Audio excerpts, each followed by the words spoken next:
Boa noite, 306 e 307, noite de sexta-feira, e eu aqui agora tentando ter uma conversação com vocês, né? Aos poucos vou adestrando essa plataforma e usando as possibilidades dela. Peço paciência com esse, enfim, esse Neandertal do mundo digital. E também quero desejar bom dia, antecipadamente, a 201, porque é a minha única turma de história de segundo ano, eu quero compartilhar com ela esse vídeo, certo? Tô aqui com a camisa da Celeste, né? Porque quero já, em primeiríssima mão, Cavani vem, tá? De fontes seguras me informaram, tá? Então, me cobrem depois. Mas vamos agora para a aula de história, que é o que me traz até aqui. 7 de setembro passou, né? Data da emancipação política brasileira, né? Não sei até que ponto é adequado nós falarmos em independência, né? E aí a gente tem que ver da seguinte forma: olha só, a gente fala em independência, mas o Brasil foi o único país das Américas a passar pelo Império. Todos os outros países, quando se tornaram independentes, imediatamente se tornaram república. Todos, sem exceção. O Brasil se tornou império nos moldes do colonizador português. E o imperador, o primeiro, vai ser um português. Detalhe, nós aceitamos ainda, afinal de contas, né, com a efetiva tomada de posse por Portugal a partir de 1532, quando começa uma colonização, né? Então, de 1532 até 1822, né, pouco tempo, né, para Portugal usufruir das riquezas brasileiras, enfim, tá? Então, o Brasil, esse Brasil que supostamente se tornou independente em 1822, aceita pagar uma indenização. Como não tinha dinheiro em caixa, né? Obviamente faz um empréstimo com a Inglaterra, que é uma potência hegemônica desde a metade do século XVIII, por conta da Revolução Industrial, né? Vai ser a grande potência mundial durante a partir da Revolução Industrial. Metade do século XVIII, todo o século XIX e uma parte ainda do século XX, certo? Então, a gente vê que não tem nenhuma ruptura, tem um rearranjo. E aí o tema que eu escolhi, o nome, né? Coisas da história brasileira de setembro, para a gente ver como muitas vezes a gente precisa compreender melhor a história, até para, no mínimo, tu vai postar menos bobagem nas redes sociais, né? E, claro, vai ter assuntos bons, né, para chegar numa roda de conversa, né? E aí agora nós, como a maior parte de nós somos rio-grandenses, né? Alguns são gaúchos, de fato, né? Gaúchas. A revolta dos farrapos, né? Não nem uso o termo revolução, né? E aí se associa justamente a esse projeto de Brasil, porque o Brasil, quando ele se torna independente, se emancipa politicamente em 7 de setembro, o que vai acontecer? Tem uma percepção de territorialidade, mas a nação,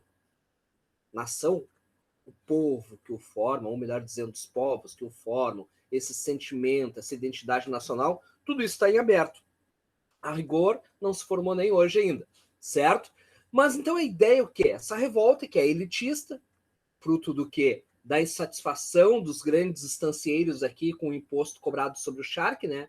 O Rio Grande do Sul era taxado em 25%, enquanto que o Império, sediado no Rio de Janeiro, que era a capital, né, vai taxar o charque produzido no Uruguai e na Argentina, outros países, portanto, em 4%. Então nós pagávamos 21% a mais. Evidentemente que isso não vai agradar os produtores de charque, né? E aí, detalhe, quando a gente fala, e tá lá o lema na bandeira do Rio Grande do Sul, né? Liberdade, igualdade, humanidade, e é toda uma construção em cima do orgulho, né? De ser gaúcho, de lutar por esses ideais tão maravilhosos. A gente vai ver o quê? Que nem a abolição da escravidão é consenso. Haja visto que a mão de obra nas charqueadas é o quê? Mão de obra escrava. E aí eu quero já fazer um adendo aqui, né? Fazer uma pausa. Eu falei isso no vídeo de ontem, para os primeiros anos, né? Para quando nós falarmos os escravos trazidos da África. Não, a gente não pode falar isso, porque a gente naturaliza a escravidão, certo? A gente tem que falar os negros, negras, ou, seguindo a terminologia que agora está na moda, pretos, pretas, trazidos da África para serem escravizados aqui no Brasil, bem como em outros lugares da América. Tá? A partir do momento a gente dá uma quebra quando a gente fala isso. Tá? Porque senão fala escravos, escravos, escravos, a gente naturaliza uma coisa que não é natural. Certo? Tá? E aí o que vai acontecer? Se essas charqueadas aqui no Rio Grande do Sul são movidas pelo trabalho escravo, evidentemente que os estancieiros não vão falar em abolir a escravidão. É a força de trabalho que move o que eles produzem, né?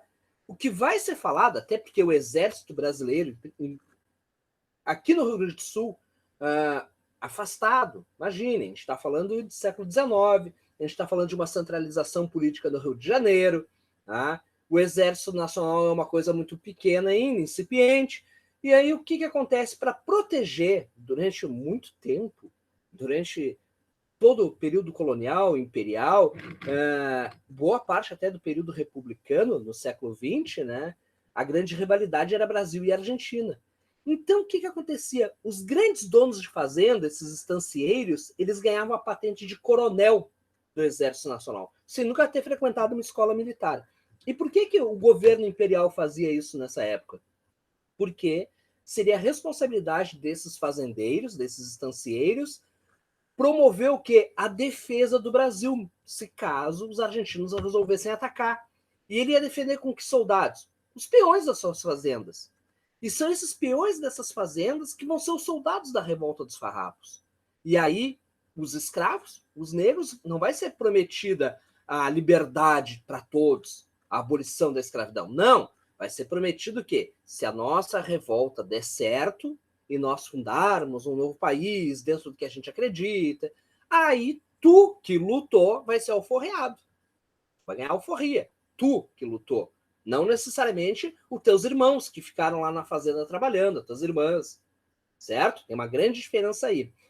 Eu gosto sempre de falar isso e acho importante para nós, enquanto nascidos nesse estado, vivendo nesse estado, que de alguma forma isso causa um dano. Porque o que acontece? Toda essa história, o Eric Hobsbawm, que é um brilhante historiador, ele vai dizer o quê? Que compreender mal a história é parte fundamental de formar uma nação. Então, nenhuma nação vai se forjar, do modo de vista mais tradicional, né? Ela precisa de heróis, de grandes feitos e por aí vai. E todas as mudanças políticas, elas vão buscar no passado esses feitos, certo? E a Revolta dos Farrapos precisa disso, vai forjar boa parte da identidade regional em cima disso, e aí fomenta alguns absurdos que não se sustentam, que é o quê? O Rio Grande do Sul, estado mais culto e mais politizado do Brasil. Isso é uma balela, isso não se sustenta. De forma alguma, tu olhar uma pesquisa séria, tu ler, for procurar isso, tu vai ver que isso é uma falácia, certo? Rio Grande do Sul, celeiro do Brasil. Faz muito tempo que isso não é mais verdade também. E de alguma forma isso sobrevive, porque é bom se achar o tal, né? Só que quando a gente se acha o tal, a gente pode querer ser o tal, claro, mas quando a gente se acha o tal sem ser, é bem complicado, né? Feito esse breve introito aqui, porque o que eu quero tratar com vocês aqui, no caso da 306 e da 307, a gente vai entrar no período republicano agora, a última atividade que eu encaminhei com vocês foram o quê? As causas do enfraquecimento do Império, que vai promover o quê? A ascensão da República, né? E com grande participação do Exército daí. Esse Exército ele ganha força política a partir da Guerra do Paraguai. Tá? Aliás, essa foi uma das coisas que estava lá naquele texto que eu encaminhei para vocês. Tá? Então, a República vai ser proclamada, né? É um golpe, né? Em 1889, em 15 de novembro de 1889, vai ser proclamado. E aí, o que a gente tem? A gente não tem muito claro que modelo de república vai se ter. Se pensa em 3, certo?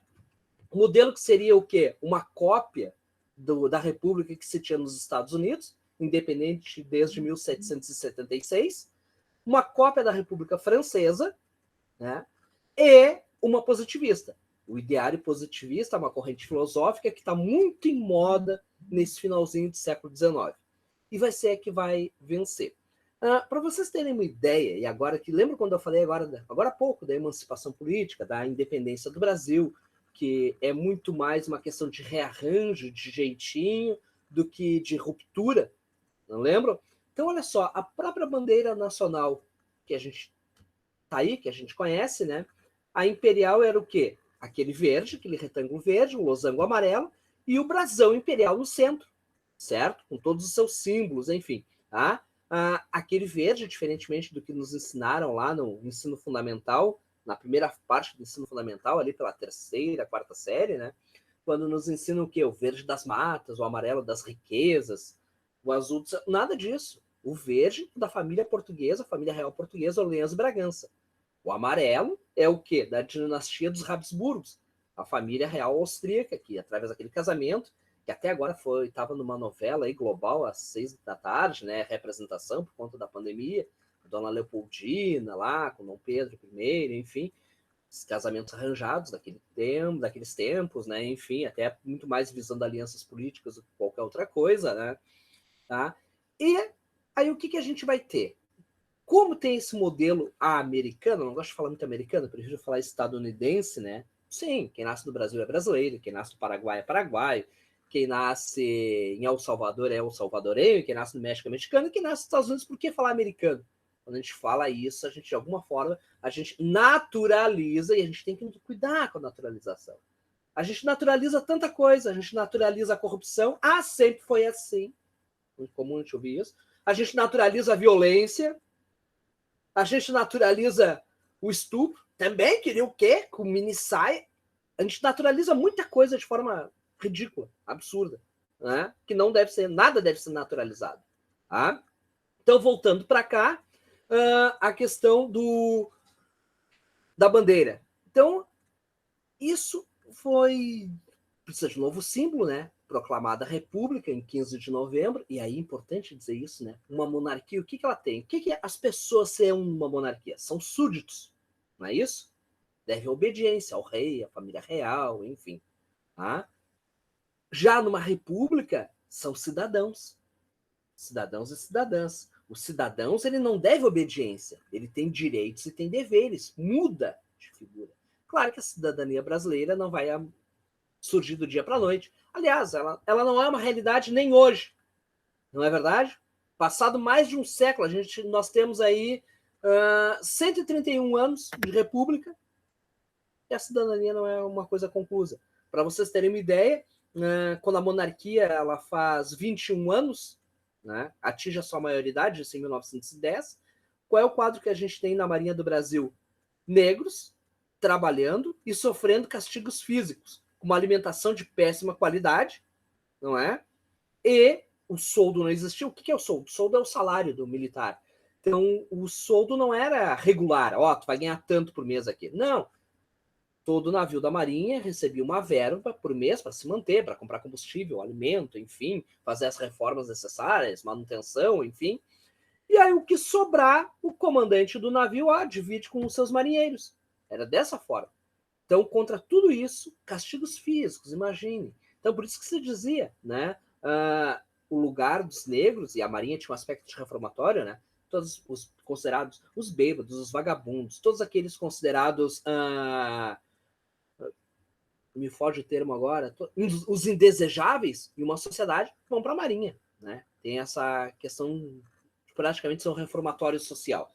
Tá? Então os negros saíram da senzala e o único lugar que restava para eles eram os navios da Marinha, sofrendo as mesmas coisas que sofriam na senzala. Então a gente vê que a cidadania é uma coisa que não surge com a República, infelizmente. E passados, repito, mais de um século, ainda é uma coisa ainda por vir. Tá? Por ser construída, né? Porque vir não virá, né? Voltando, então, a esse período, precisa de um novo símbolo, né? O que se faz? Não, vamos tirar a bandeira imperial, não é mais império, não temos mais monarquia, vamos criar uma nova bandeira. E como é que eles criam essa nova bandeira? A bandeira é praticamente uma cópia da dos Estados Unidos. Um retângulo, um cantinho azul marinho com as estrelinhas representando os estados da federação e as faixas. Só que, ao invés de serem vermelho e branco, como na dos Estados Unidos, são verde e amarelo. Os Estados Unidos do Brasil, né? E aí não, pô, mas essa bandeira aí, alguns se insurgiram, né? Mas essa bandeira nada a ver, é uma cópia da bandeira lá dos Estados Unidos, tá errado isso aí, tá feio, tá chato. E aí, 4 dias depois da proclamação da República, né, no dia 19 de novembro, se volta a bandeira anterior, né? O mesmo retângulo verde que se tinha do período imperial, dos Orleans Bragança, o mesmo losango amarelo dos Habsburgos, só que tu tira a coroa imperial, afinal de contas o império caiu, né? E tu coloca a esfera azul que nós temos hoje, certo?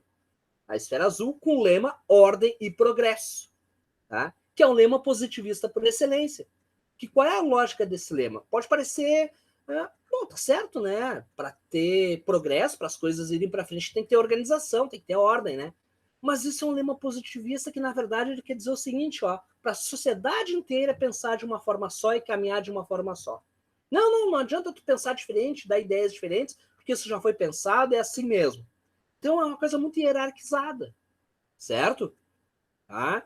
E as estrelas são os estados da federação, né? Tá? Então, o que a gente nota aí só por essa análise simbólica da bandeira? A presença de novo, rearranjo e não tem ruptura. A bandeira é a mesma, muda um símbolo dentro da bandeira. Tá?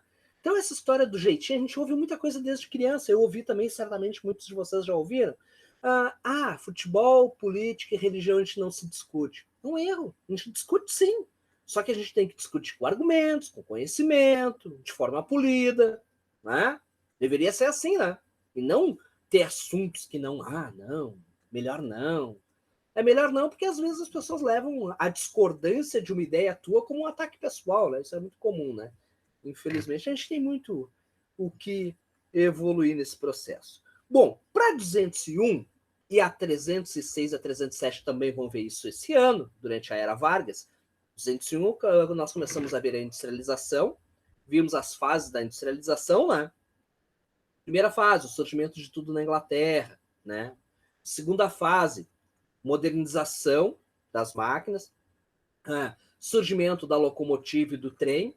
Isso vai dar um boom, né? Porque o que acontece? Agora tu telefona mais os telefones, nada no começo funciona perfeitamente, é tudo uma questão de evolução tecnológica, né? Então agora tu liga, tu faz o pedido, né? Para tua loja lá, a fábrica manda, de alguma forma agiliza o processo. Mesma coisa a locomotiva que vai puxar os vagões, né? É mais matéria-prima, é mais produtos acabados, enfim, tá? E essa industrialização chega a outros países também. Na Europa ela vai chegar, ela que já é uma realidade na Inglaterra, ela vai chegar na Alemanha, na França, certo? Na Itália e na Bélgica. Itália e Bélgica em menor proporção, mas fica mesmo, como já estava na Inglaterra, na Alemanha e na França. Claro que vai ter uma disputa por mercados desses países europeus, né? Principalmente entre a Inglaterra e a Alemanha, tá? E aí isso vai ser um dos fatores que vai gerar o que? O imperialismo, que é a divisão, e isso aí nós vimos no terceiro ano, no dia, lembro bem, no dia 15 de março, fiz uma aula expositiva dialogada com as duas turmas juntos lá, que a gente viu isso, que é aquela divisão entre os países europeus do que da África e da Ásia, em busca de quê? De lugares para fornecerem matérias-primas e de mercados consumidores, né? Ou seja, tu busca a matéria-prima pelo menor preço possível ou simplesmente indo lá e apanhando, né? E vendendo pelo maior preço possível depois. E depois pegar essa matéria-prima e, evidentemente, transformar em alguma outra coisa, um produto acabado, né? Tá? E isso vai ser um dos fatores da Primeira Guerra Mundial que vocês fizeram trabalho aí nesse primeiro semestre, vocês da 306 e da 307. Voltando então para as fases da Revolução Industrial, a gente vai ter o quê? Uma terceira fase, que é a partir dos anos 70, a partir de 1970, quando surge o quê? O uso dos robôs e computadores no processo industrial para produzir as coisas, né? Isso é um salto tecnológico, né? Isso também vai gerar desemprego, óbvio, né? Tá? Toda uma adequação, enfim. E depois a gente vai ter a quarta fase, que a gente está vivenciando agora, né? Nesse século XXI, que envolve biotecnologia, nanotecnologia, mão de obra cada vez mais qualificada. E eu não quero aqui endossar esse discurso do empregos há, o que não há é o que falta são pessoas qualificadas. Não, existe o desemprego estrutural, é importante dizer isso. Tá?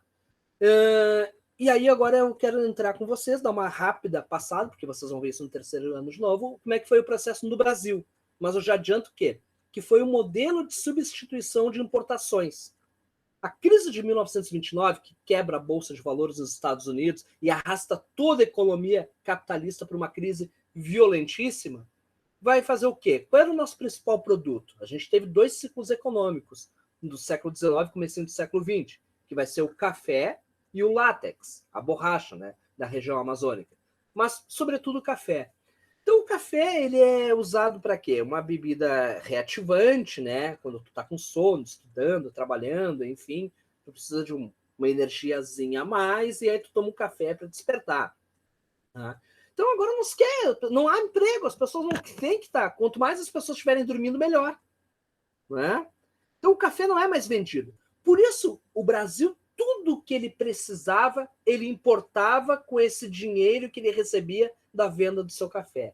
Como ele não vende o seu café, esse dinheiro não entra mais. O que vai acontecer?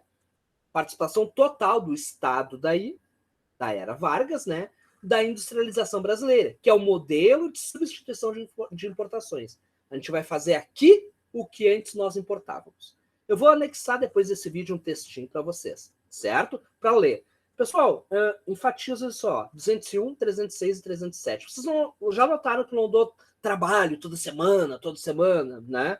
Mas eu reforço, é importante que vocês assistam esses vídeos, que agora eu vou fazer com a ideia é fazer com uma frequência maior, né? E claro que eu fico disponível para as dúvidas aí. Se eu não estiver online, deixa a pergunta aí, que depois a gente conversa. Se me acharem online, maravilhoso, tá? A ideia é que vocês realmente assistam esses vídeos e leiam os textos para construir conhecimento, que é o principal, né? A ideia é essa. Como eu já falei num textinho anterior aí, semanas atrás, eu vou dar 3 trabalhos para vocês até dia 8 de janeiro, tá? Esses 3 a gente soma, divide por 13 e vai ter a nota de vocês, tá? E isso também eu quero agora reiterar para 306, para 307, e vou deixar para 201 também, porque é uma questão importante. Imaginem vocês a República recém-instaurada, 1904, tá? A gente está o quê? De 1889, quando ela é proclamada, até 1894, a gente vai ter a República da Espada. O presidente do Brasil vão ser 2 marechais. Marechal o que é? Marechal é o general que foi para a guerra. O general que foi à guerra, ele se chama marechal. Tá? Se o general ele viveu a vida inteira, se aposentou, foi para a reserva, né? E ele não foi para a guerra, ele não vai ser marechal nunca. Vai ser um general. Tá? Então, os marechais, porque eles foram para a Guerra do Paraguai, e aí é que eles ganharam toda essa influência política, né? O Deodoro da Fonseca, que foi o proclamador da República, figura simbólica, enfim, né? E o Floriano Peixoto, eles vão ser os responsáveis pela sedimentação dessa república, para não ter perigo da monarquia voltar. É óbvio, né? Quem toma o poder fica ali, e aquele que foi retirado do poder, se puder voltar, ele vai tentar voltar, né? Tá? E aí a gente tinha 2 forças armadas, né? O Exército Republicano e a Marinha. A Força Aérea ela vai ser criada só em 1941, já para a Segunda Guerra Mundial, e em 1889 nós não temos nem avião ainda, né? 1906 para nós, para os estadunidenses, para nós os franceses, né? A Europa inteira vem com Santos Dumont, vem conosco. Nos Estados Unidos são os irmãos Wright, que aí é 1903, muda um pouquinho. Mas enfim, em 1889 não se tem avião, então não tem força aérea. Então, república, o exército está com essa ideia e a marinha é monarquista, tá? Só para a gente ter essa ideia, tem essa disputa. Então, o que vai acontecer? Os 2 primeiros presidentes do Brasil são o quê? 2 marechais, 2 homens do exército, justamente para se a marinha apoiar os monarquistas, para eles não conseguirem voltar, para ter o braço armado para evitar isso. E depois a gente vai ter de 1895 até 1930, né, a chamada Primeira República, a política do café com leite. Por que isso? Porque, ora, o presidente saía de São Paulo, grande produtor de café, ora saía de Minas. Havia essa troca. Um paulista, um mineiro. Um paulista, um mineiro. Tá? E Minas, leite, porque era grande produtor de gado leiteiro. Quem vai romper com isso vai ser Getúlio Vargas em 1930, né? Que ele perde as eleições e aí dá um golpe de Estado, né? Que, na verdade, ele tira aquelas oligarquias, tira as oligarquias. O que é oligarquia? É o governo de poucos, tá? tira aquela oligarquia de São Paulo e Minas Gerais e coloca uma oligarquia gaúcha, né? Importante que se diga isso, tá? E aí o que a gente vai ter daí? Bom, a gente entra na Era Vargas, tá? Deixa eu voltar lá atrás onde eu quero tratar. Bom, 1904 a gente está no primeiro passo aí, né? Século XX, 1904. Qual é a realidade que a gente tem no começo do século XX? A sociedade, a maior parte dos brasileiros são analfabetos, tá? Analfabetos de fato, né? Só os homens trabalham. E aí a gente tem o quê? Uma revolta da vacina, onde tem um cunho moralista. Porque os homens estão trabalhando. Como é que vai um funcionário lá da saúde pública dar uma vacina na minha esposa que está em casa com os filhos? Imagine se hoje, em alguns lugares por aí já dá falatório, entrou um cara aí, tu estava trabalhando, entrou um cara aí. Tua mulher estava em casa aí, tua filha, entrou um cara estranho aí que eu não conheço. Já dá falatório. Imagine isso em 1904. Então existe uma resistência de não deixar esses funcionários aplicarem a vacina. Além desse cunho moralista, seus movimentos anti-vacina, a negação da ciência, sempre teve presente, né? Mas lá em 1904, tudo bem, né? Por que eu estou tocando nisso? Eu quero anexar um texto, principalmente para 306 e para 307, dois textos, um sobre a revolta da vacina atual e o outro sobre uma resistência à vacina contra o Covid que ainda não existe na prática. Existem várias sendo pesquisadas, sendo testadas, mas ela não está disponível. E já existe um movimento contra isso, certo? Então eu quero deixar um textinho para a revolta da vacina, a de 1904, para a gente ter uma percepção histórica, né? Isso é importante. E um textinho feito por um jornalista da BBC sobre essa resistência a uma vacina que ainda não existe e que pode, de alguma forma, a única coisa que pode trazer nós de volta a uma normalidade, né? Esse texto da BBC eu vou deixar para 201 também, tá? Acho que dá para introduzir os assuntos, tratar algumas coisas, né? Certo? Já são, nossa, bastante tempo de vídeo até. Um abraço, então, bom final de semana e sigam se cuidando, certo? Um abraço!